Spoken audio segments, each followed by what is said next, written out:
Okay, everyone, if you'd like to come over here, our next exhibit. Okay, so we continue to learn about the history of a home computer.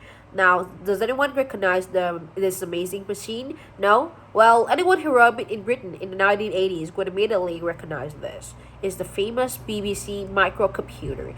You all have heard of BBC, right? Of course, this is a television comedy in English.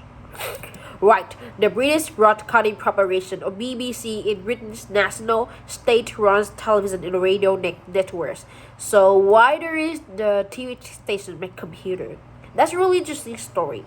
It starts in the early 1980s.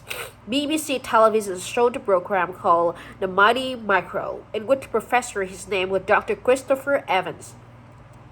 He predicted the importance of a microcomputer, what we today is called a computer or the personal computer.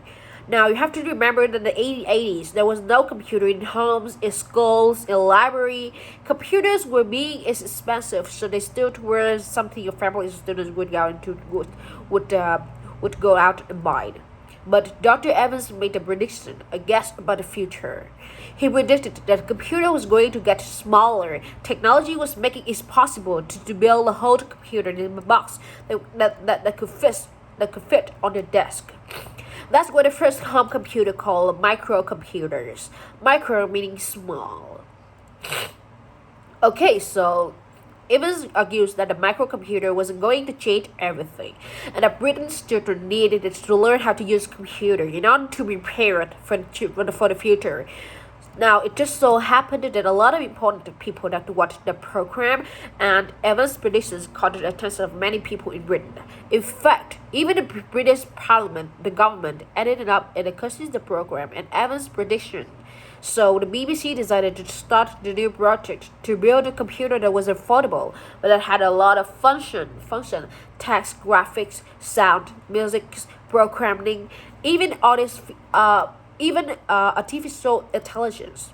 The BBC planned to sell this microcomputer to homes as a specialist school around the country. So the BBC made the actual computer? No, actually they didn't. The BBC was and studies in the business making a television and a radio program, not computers. So they wanted to find a computer company that could make a computer and with the BBC's name on it. In Cambridge, England, home to the famous Old University, a small company called Acorn heard about the project.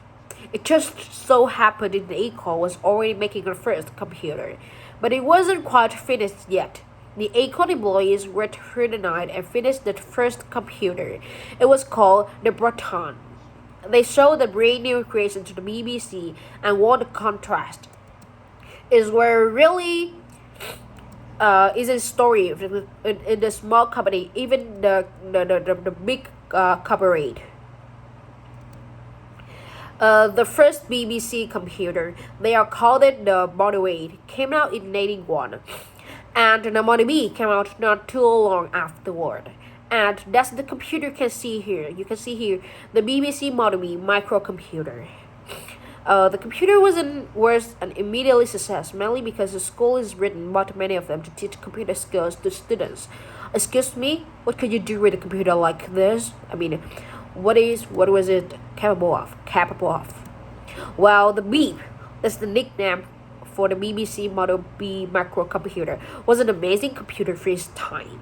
You could write programs, draw pictures in 8 colors, write music. The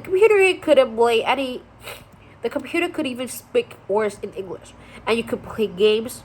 Today, you would find it very simple, but they were really cool in the early 80s. There was also a lot of educational software programs that touched children English, math, science, and history. Math teachers loved the BBC Buggy, a robot that you could control using a BBC computer, and of course you could use the computer for the word processing. It was really new for the most kids to type their essays and then print them. It was very exciting. Was the BBC computer used in the elementary schools? Eventually, yes, but not at first. I have a British friends who first used a computer when they were in the middle or high schools. things have certainly changed, right? I mean, nowadays some children are using computers even before they go to elementary school. Okay, any more questions before we move on to the next exhibit?